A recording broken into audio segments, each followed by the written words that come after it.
So coronavirus has happened and it's been a little bit of a strange few weeks. That's my hot take, strange few weeks. Among the other things that have happened, YouTube has become flooded with information on training from home with bodyweight. And of course this is a good thing. Bodyweight training is a fantastic way to build muscle, and if you don't have access to a gym, then it's a perfect substitute for using weights and things. However, the downside of this is that with so much information out there, it can be a bit misleading for newcomers. And that's not to say that anybody is intentionally putting out the wrong information or doesn't know what they're talking about, etc. It's just that there's a lot of conflicting advice on YouTube, and this stems from the fact that there are lots of different approaches to bodyweight training, lots of different types of bodyweight training. And if you choose the wrong type of training for the goals that you have in mind, then you won't get the results that you want. And so in this video, I'm going to break down for you the different types of bodyweight training and how to employ them to maximum benefit for your training goals.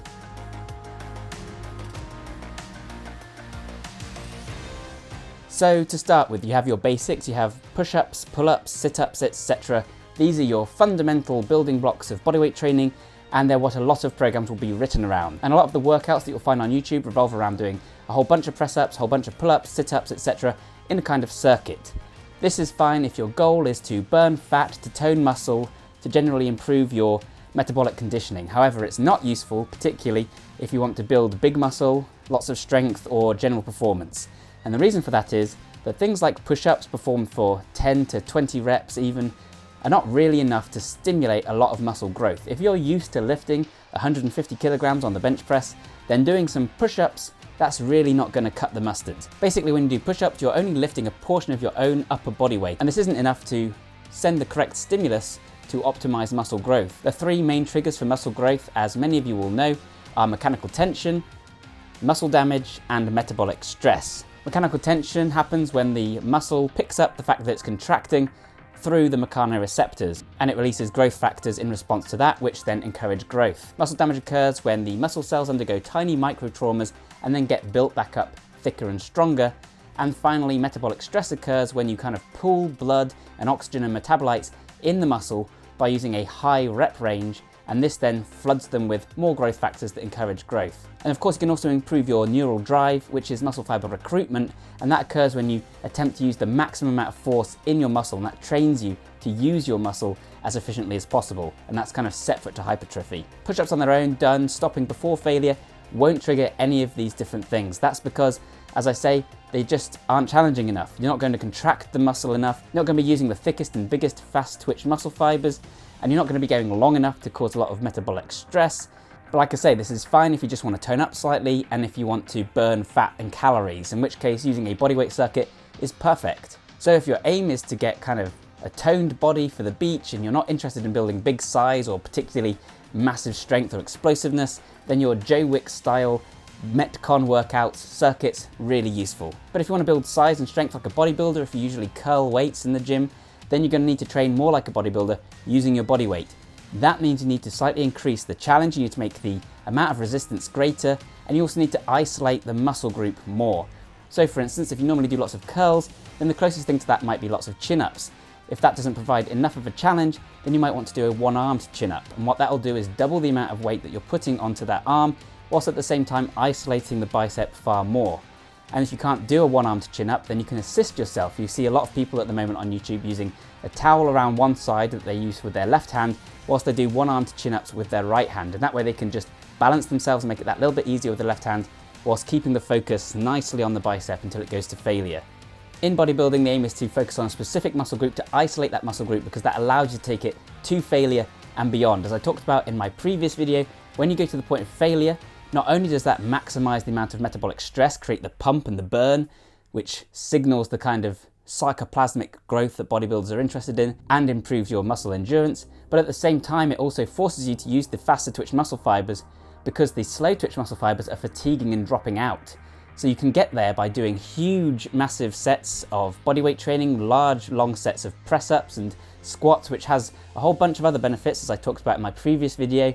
Or you can get there by really isolating the muscle group, targeting that one area so that that gives up first, and then you drop out of that movement. The other example I've seen people doing is training their shoulders by putting their hands onto parallettes, putting their legs up against the wall, and then performing as many shoulder presses, as many handstand presses as they can, using a large range of motion whilst the wall supports the legs. That's difficult enough that they can get to about 12-15 reps to failure, and on top of other techniques, that can be enough of an intense workout to trigger some kind of growth. However, it's not going to be the equivalent of building max strength in the same way that you might do with your 80% or 90% 1 rep max doing a military press, for instance, or a squat. The problem is that we just can't create that kind of challenge with our body weight alone. So yeah, even though you might be using 90% of your own body weight by doing these upside down wall handstand presses, that's still not going to be challenging enough. The closest we can come is to increase the challenge in a number of other ways by adapting our body weight training further. And we can do this by either increasing the lever or by using unilateral movements. You might do a unilateral movement by doing a pistol squat. Likewise, you can make a push-up much more difficult by doing a one-armed push-up, or you can move your arms further down your body, turning it into something more like a Maltese push-up or a pseudo-planche push-up, and this is increasing the length of the lever so that your anchor point to the ground is further away from the weight, which therefore makes it feel heavier. So if you pick up a chair and you hold the leg right at the top, then it's going to feel relatively light. If you pick up a chair and you hold it right at the bottom of the leg and then point it forwards, it's going to feel much heavier because you've created a lever. We can use our body to create levers and therefore increase the challenge while still targeting certain muscle groups to a certain extent. But this is where we start to slightly veer into the territory of skills training. And bodyweight skills training, calisthenics, is completely different from the kind of bodyweight training I've been talking about for building muscle size and strength. But yeah, as much as they're very useful if you just want to build size and strength, performing wall handstand push-ups, using a leg against the wall and using parallettes, that is not by any means elite bodyweight training. Elite bodyweight training would be the guys like Monster Strength who can do crazy handstand push-ups and then slowly lower themselves into a full planche and then continue with planche push-ups. That's elite bodyweight strength. So we're talking things like planche, like mana, like the Maltese, like handstands, like handstand press-ups. These things require a lot of strength, yes, but they're not optimal for building pure strength, pure max strength, or for building hypertrophy, for building a big physique, certainly not to begin with. So I love handstands, and that's something I'm really working on at the moment. They build mobility, they build core strength and proprioception. That's precisely the problem if your aim is to build muscle size or muscle strength. So when I do a handstand, it's not my shoulders that are giving out, it's the fact that my legs are tipping over slightly towards the front because I don't have enough core strength to keep myself stable for long enough. Or perhaps it's the fact that I don't have quite enough proprioception to know exactly where my legs are. Maybe I lack mobility in my shoulders, I do, to keep them straight enough so that I'm not perfectly stacking my joints. All these things factor into the reason that I can't do a handstand for that long or multiple sets of perfect handstand push-ups, which is why I fail. So if I was just using that to build strength, it wouldn't work because I wouldn't be able to get to that point of failure. I wouldn't be able to create enough mechanical tension or muscle damage in any specific muscle group in order to cause it to grow optimally. The same thing happens even with something like the pseudo-planche push-up because there's so many different muscles involved. You're using your core, you're using the anterior delts a lot, you're using your straight arm strength, your scapular strength, your serratus muscles. When you combine all those things together, one of them is going to fatigue 70%, and that'll be why you can't do the movement. So your pecs might still have more in the tank, but because your obliques have failed during your one-armed push-up, you now can't do any more repetitions, so you're not going to get that optimal growth. Fantastic for building core strength and proprioception for athletic performance, yes, and I highly recommend this kind of training, but if your main goal is just to build size, if you want to be a bodybuilder or if you want to build maximum strength, then this is no longer optimal. Unfortunately, bodyweight training is not weight training, and there are a lot of differences which mean that it's not going to perfectly replace any training modality that you have in the gym. That's why I like combining different training methods, because that we can get all the benefits. Even if you found some weird variation of the bodyweight squat that made it feel as difficult, you still wouldn't be creating the same amount of pressure on the bones or the connective tissue that helps to increase bone density and strengthen the tendons. It's just a different thing. And likewise, you can't mimic the kind of proprioception and the transverse strength and the stability necessary to perform a one-armed push-up by doing simply compound moves or bodybuilding exercises. So what's the answer then? Basically, we need to take the form of bodyweight training that is the closest to what we want to accomplish and then hope for the best. So if you want to tone up, lose fat, then using those metabolic conditioning bodyweight circuits, absolutely fine, great idea. If you want to build as much muscle size as possible, then I recommend going either for very high rep push-ups and air squats, etc., which does have a lot of other benefits, which I talked about in my previous video, or using isolation training, trying to isolate the muscle group as much as possible, trying to make it as heavy as possible, and then aiming for 12 to 15 reps to technical failure.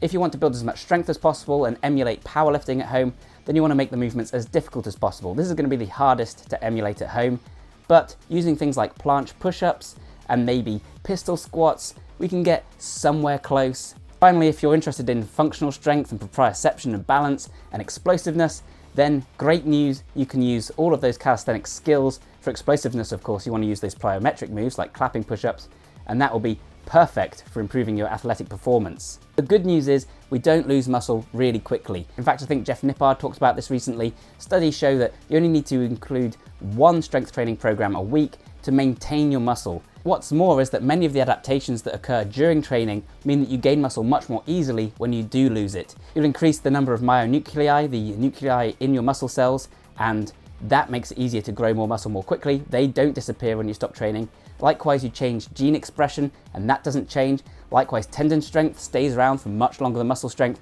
So even if you do lose some strength, you'll gain it back when you return to the gym. Focus on some different aspects of your training to improve your metabolic conditioning and your work capacity, or to improve your proprioception and your balance, so that when you return to the gym, you've got some other tricks up your sleeve that will enhance your training as you gain back that strength in a matter of weeks and months. Alternatively, my strategy is to combine these different methods into one workout or one program. I like to use a kind of reverse pyramid structure where I'll put the most difficult and challenging and complex movements at the start of the workout, so that's where I work on my skills training. Then I'll move more onto isolation movements, unilateral movements, and then end with high repetitions of simple movements like the push-up and the pull-up to build the pump, to increase work capacity, to increase the number of capillaries fueling my muscle with blood, etc. And this to me gives you the kind of best of all worlds, because not only are you increasing your proprioception and your control, but you're also then combining that with high repetitions that are going to force you to use those faster twitch muscle fibers and to fatigue pretty much everything in all your muscles.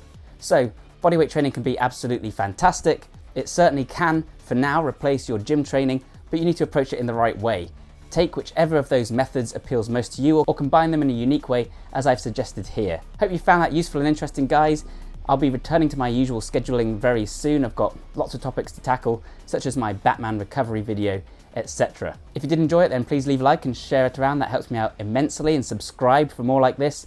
If you enjoy this kind of combined approach to training, then you might like my ebook and training program, Super Functional Training, and you can find that in a link in the description down below. I've put a big discount on that because people are stuck at home and they've got nothing to do, so hopefully that gives you something to read. Alternatively, I also created a free bodyweight program, and I will link to that in the description down below as well. And it takes the approach that I talked about last in this video, where you're combining high repetitions of simple movements along with more complex movements at the start of the workout. Hope you guys are all staying safe and healthy.